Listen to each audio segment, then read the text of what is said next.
ऐसा नहीं, उन्होंने हर मनुष्य के लिए बराबरी का अधिकार लिखा है।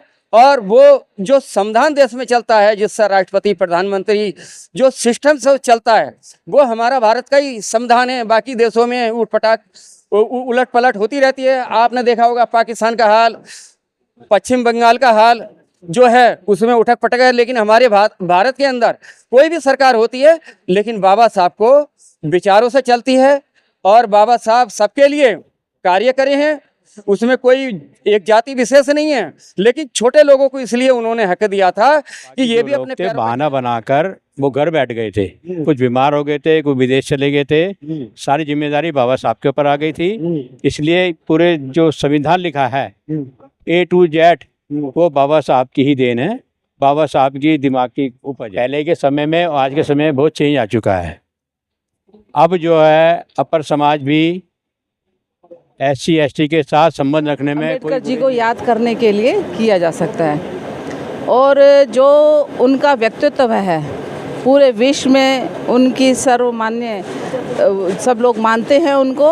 और जिस तरीके से न केवल भारतवर्ष में बल्कि विदेशों में भी आज उनका नाम पूरे उनको एक लीडर के रूप में ही किया। बाबा साहब ने सबसे ज़्यादा लड़ाई उस समय पे लड़ी और ये सब हमारे संविधान में है।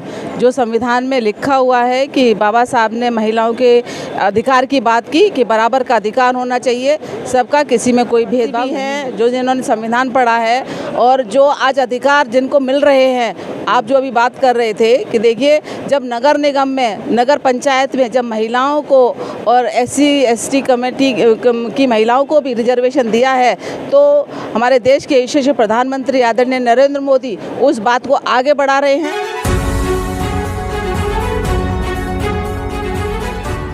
साहब अम्बेडकर का जन्मदिन पूरे देश में आज 24 अप्रैल है, लेकिन उनका जन्मदिन 14 अप्रैल को होता है। लेकिन अभी तक पूरे देश में मनाया जा रहा है। कब तक मनेगा? आज मैं सरोजिनी नगर डिपो के पास अम्बेडकर वाटिका है, वहाँ पर बाबा साहब के स्टैचू लगा हुआ है। तो हमारे साथ दो शख्स हैं, इनसे पूछूंगा कि आखिर आज 14 अप्रैल के बजाय आप 24 अप्रैल को बाबा साहब को मनाने का क्या कारण है? सर आपका परिचय सर। सबसे पहले मैं तहे दिल से बहुजन मीडिया का तहे दिल से धन्यवाद करता हूं, मुझे बोलने का मौका दिया। मेरा नाम बोधाचार्य गंगासागर, समता सिंह दल का राष्ट्रीय उपाध्यक्ष और इस वाटिका का छोटा एक कार्यकर्ता भी हूं, जो 35 साल पहले इस वाटिका से थोड़ा जुड़े थे। हम नेतई नगर में रहते थे। यहाँ पर हमारे हजारों साथी जगह जगह के क्वार्टरों में रहते थे, जगह छोटी होती थी।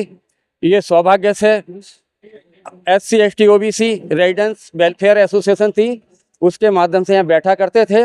और ये मंत्री जी अजय माखन जी के माध्यम से ये प्रोग्राम जो हमारा प्रतिमा का भवन का लगा, और उसके बीच में BJP के कार्यकर्ता हमारे तंवर साहब आए। और आज 14 अप्रैल की बात रखी है, बाबा साहब का पूरे वर्ष 24 ही नहीं, पूरे वर्ष जन्मदिन मनाया जाता है, पूरे वर्ष। और आज भी कई जगह प्रोग्राम चल रहे हैं, लेकिन मुझे रात पता चला था बाबा साहब अम्बेडकर वाटिका में एक कार्यक्रम चल रहा है, मुझे बड़ी खुशी हुई। और ये हमारे दीपक कुमार गौतम जी का मैं तहे दिल से धन्यवाद करता हूँ, जिन्होंने बुद्ध विहार की छत और ये जो बाथरूम वगैरह बना हुआ है सरकारी, ये उनके सहयोग से, उनके माध्यम से बना। और हमारे बीच में जो अतिथि आए, मुख्य अतिथि माननीय दुष्यंत कुमार गौतम जी, उनका अम्बेडकर वाटिका की तरफ से तहे दिल से बहुत शुक्रिया अदा करता हूँ, धन्यवाद करता हूँ, आभार प्रकट करता हूँ। उन्हें अपना समय निकाला और इस वाटिका में जो योगदान देने के लिए उन्होंने अपना कार्यक्रम रखा है, मैं आभारी हूँ उनका। और 24 अप्रैल पूरी भारत ही नहीं दुनिया मनाती है बाबा साहब को, क्योंकि उन्होंने ऐसा कार्य किया है जो संविधान देश में चलता है, वो मानवता के आधार पर चलता है। और उसमें केवल ऊंच नीच की भावना को दूर करके जो उन्होंने एक सद्भावना मार्ग रखा है सबके बीच में, इसलिए लोग मनाते हैं, क्योंकि उसमें कोई भी आडंबर नहीं है। इससे ज़्यादा मैं कुछ नहीं कह सकता। आपका बहुत बहुत धन्यवाद सर, शुक्रिया। आप तो दोगे, उसके पहले मैं चाहूँगा कि आज 24 अप्रैल का मनाने क्या तो बाबा साहब तो 14 अप्रैल को पैदा हुए थे। ऐसा है, इस मामले में हमारे दीपक कुमार जी हैं, उन्होंने मंत्री जी से समय लिया होगा। और 24 का जो टाइमिंग बना है, मुझे भी रात ही पता चला था, मैं आया आपके बीच में, तो 24 का, वैसे तो 24 सितंबर का था प्रोग्राम, वो जो है तो बाबा साहब महान। की जयंती मनाने की क्या जरूरत है, क्यों मनाते हो बाबा साहब? बाबा साहब की जयंती इसलिए मनाते हैं क्योंकि वो दलितों के ही नहीं, पूरे भारत के उद्धारक थे, नारी के मुक्तिदाता थे। उन्होंने संविधान, भारत को संविधान दिया, और उनका 14 अप्रैल को जन्मदिन मनाया जाता है। वो पूरे वर्ष मनाया जाता है, 14 अप्रैल का महीना होता है, लेकिन उसमें मनाते ही हैं लोग अपने अपनी जगह, लेकिन उसके माध्यम से भी पूरे भारत में मनाते हैं। बाबा साहब ऊपर आरोप लगता है कि बाबा साहब किसी एक विशेष जात का उन्होंने काम किया है। ऐसा जो कहते हैं वो गलत है। बाबा साहब अगर ऐसा करते तो उस समय दांतों के बीच में जीभ हुआ करती थी, बट विद्वान लोग हुआ करते थे पार्लियामेंट में, हर चीज का तर्क किया बाबा साहब ने और उनकी बात को सपोर्ट मिली है। तो साथियों, अगर वो बाबा साहब के साथ जितना जुल्म हुआ था, अगर वो भावना रखते तो संविधान में मानवता का जो अधिकार नहीं होता। वो तो कहते मुझे इतना सताया गया था, पर ऐसा नहीं, उन्होंने हर मनुष्य के लिए बराबरी का अधिकार लिखा है।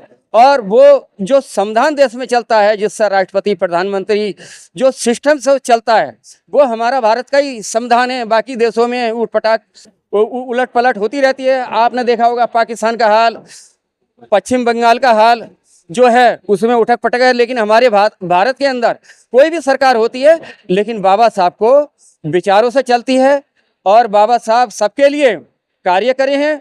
उसमें कोई एक जाति विशेष नहीं है, लेकिन छोटे लोगों को इसलिए उन्होंने हक दिया था कि ये भी अपने पैरों पे खड़े हो जाएंगे तो ये पढ़ लिख करके कुछ अधिकारी अपना पद ले सकते हैं, कोई जिम्मेवारी ले सकते हैं। लास्ट सवाल सर, क्या आप भी मानते हैं कि बाबा साहब ने संविधान नहीं लिखा है? ऐसा गलत है। बाबा साहब ने संविधान लिखा था, 7 आदमियों की कमेटी थी, जिसमें 4-5 लोग जो है उसमें थे ही नहीं। ये तो सारी संसद बताती है। बाबा साहब ड्राफ्टिंग कमेटी के चेयरमैन थे, और हमारे पूर्व राष्ट्रपति जो रहे थे राजेंद्र प्रसाद, उन्होंने धन्यवाद दिया है। प्रधानमंत्री जी ने, जवाहरलाल नेहरू जी, धन्यवाद दिया है। जितने भी पूर्व रहे हैं उन्होंने उनको धन्यवाद कहा है। लेकिन आज के जो लोग कहते हैं उनका अपना कहना सही है, लेकिन हम इसका विरोध भी नहीं करेंगे, क्योंकि बाबा साहब के अलावा किसी में हिम्मत नहीं थी जो संविधान बना दें। तो साथियों, बाबा सत्य कहना विरोध है? ये उनका जो कहते हैं गलत है, वो हम उसका विरोध करते हैं। नहीं, आप कह रहे हो कि हम विरोध नहीं कर रहे, सत्य कहना विरोध है। सत्य कहना विरोध नहीं है। बाबा साहब ने संविधान बनाया और सभी देशवासी कहते हैं इस बात को। जो सत्य हमेशा सत्य होता है, झूठ को कितना भी छिपा लो, झूठ छिपता नहीं। तो साथियों, सत्य सत्य होता है और सत्य से कभी मुकरना नहीं चाहिए। जी सर, जय भीम। आपका परिचय सर? मेरा नाम राजेंद्र कुमार है जी, मैं इसी वाटिका से जुड़ा हुआ हूँ। क्या आपका क्या मानना है कि बाबा साहब ने संविधान लिखा है या और बी आर राव ने लिखा है? देखिए, बाबा साहब ने ही संविधान लिखा है। जो ड्राफ्टिंग कमेटी बनी थी, बाबा साहब इसके चेयरमैन थे, और जो बाकी जो लोग थे बहाना बनाकर वो घर बैठ गए थे। कुछ बीमार हो गए थे, कुछ विदेश चले गए थे, सारी जिम्मेदारी बाबा साहब के ऊपर आ गई थी। इसलिए पूरे जो संविधान लिखा है A to Z, वो बाबा साहब की ही देन है, बाबा साहब की दिमाग की उपज है। तो क्या आप मानते हैं कि अब देश में भेदभाव सब खत्म हो गया है? नहीं, ये भेदभाव खत्म नहीं हुआ, और ये भेदभाव इतनी आसानी से ख़त्म होने वाला भी नहीं है। इसके लिए तो सरकार को कोशिश करनी पड़ेगी, समाज को कोशिश। जिम्मेदार नहीं है? समाज जिम्मेदार है, सबसे ज़्यादा समाज जिम्मेदार है। जो भेदभाव कर समाज करता है, लेकिन समाज को समझाने के लिए, समाज में नई जागृति लाने के लिए जो एफर्ट्स होने चाहिए वो हमें करने चाहिए। एक आम नागरिक के नाते आपसे पूछ रहा हूँ, आप क्या मत है? जैसे लोग कहते हैं कि अगर जात पात खत्म करना है तो रोटी बेटी का संबंध होना चाहिए, लेकिन जब आप रोटी बेटी को कहते हैं तो उनका कहना है कि आप लोग बेटी की बात तो करते हो लेकिन रोटी की बात नहीं करते। ऐसा है जी, पहले के समय में और आज के समय में बहुत चेंज आ चुका है। अब जो है अपर समाज भी SC ST के साथ संबंध रखने में कोई गुरेज नहीं रखता। वो चाहते हैं कि आपस में संबंध हो। तो इसलिए जो पहले जो टाइम था ना, वो अब चेंज हो चुका है। जो अपर कास्ट वाले हैं वो भी समझ रहे हैं इस बात को। नहीं, वही तो कह रहे हैं सर, वही उनका यही तो कहना है कि आप लोग जो है ना, बेटी तो चाहते हो लेकिन रोटी नहीं चाहते आप। कुछ विकृत दिमाग के लोग होते हैं जो नहीं चाहते, बाकी जो हर आदमी यही चाहता है कि आपस में पढ़ा लिखा है वो मान रहा है। पढ़ा लिखा है या जो समझदार है, जो सामाजिक उसमें रहता है, वो चाहता है कि आपस में संबंध हो और जो भेदभाव है ना, ये खत्म हो। चलो ठीक है, तो देख सकते हैं किस तरह बातचीत रही हमारी। प्रतिक्रिया में भी बताएं और आप कहाँ से देख रहे हैं कमेंट में जरूर दिखाएं, लिखे। मैं मेवालाल, बहुजन समय, दिल्ली। 24 अप्रैल है, बाबा साहब का जन्म 14 अप्रैल को होता है। आप ये बताएं कि आज जो मनाया जा रहा है पूरे देश में, कैसे देखते हैं इसको?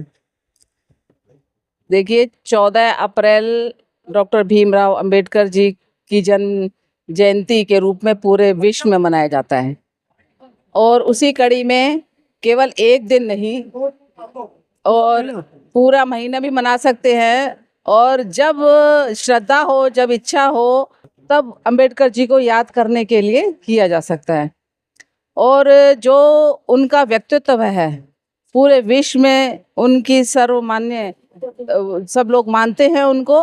और जिस तरीके से न केवल भारतवर्ष में बल्कि विदेशों में भी आज उनका नाम पूरे उनको एक लीडर के रूप में हम सब मानते हैं। आपका परिचय मैडम? सिंबल ऑफ नॉलेज के रूप में हम सब जानते हैं उनको।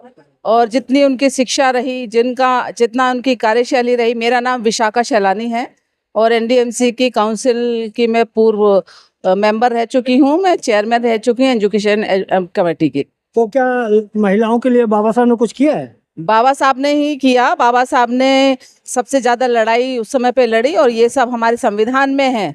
जो संविधान में लिखा हुआ है कि बाबा साहब ने महिलाओं के अधिकार की बात की कि बराबर का अधिकार होना चाहिए सबका, किसी में कोई भेदभाव नहीं होना चाहिए। महिलाएं तो नहीं मानती बाबा साहब को? सब महिलाएं मानती है, जो पढ़ती भी हैं, जो जिन्होंने संविधान पढ़ा है। और जो आज अधिकार जिनको मिल रहे हैं, आप जो अभी बात कर रहे थे कि देखिए, जब नगर निगम में, नगर पंचायत में जब महिलाओं को और SC/ST कमेटी की महिलाओं को भी रिजर्वेशन दिया है, तो हमारे देश के यशस्वी प्रधानमंत्री आदरणीय नरेंद्र मोदी उस बात को आगे बढ़ा रहे हैं। और महिलाओं के आरक्षण की जो बात है, उन्होंने उसको बिल को पेश किया है।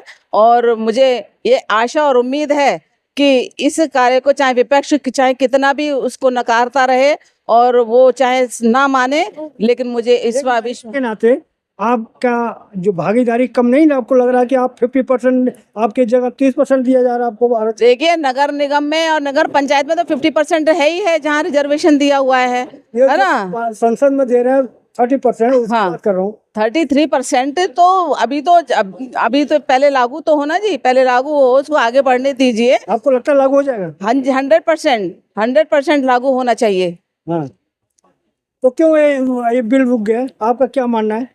अब ये तो विपक्ष के लोगों ने जो राजनीतिक रोटियां सेक रहे हैं, वो नहीं चाहते कि महिलाएं आगे बढ़े और आगे आए। उन्होंने शुरू से ही महिलाओं को रोकने की बात करी है, इसीलिए अभी तक बिल पास नहीं हो पाया था। लेकिन हमारे देश के यशस्वी प्रधानमंत्री इस बात को पूरी तरह से लागू करने के लिए पूरा प्रयासरत है। महिला के नाते आपसे पूछ रहा हूँ, आप क्या मानती, बाबा साहब ने संविधान लिखा? हाँ जी, बिल्कुल, बाबा साहब ने संविधान लिखा।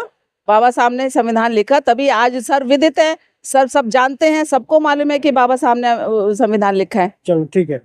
तो देख सकते हैं किस तरह हमारी महिलाएं जो है बाबा साहब को करें कि बाबा साहब ने ही संविधान लिखा है।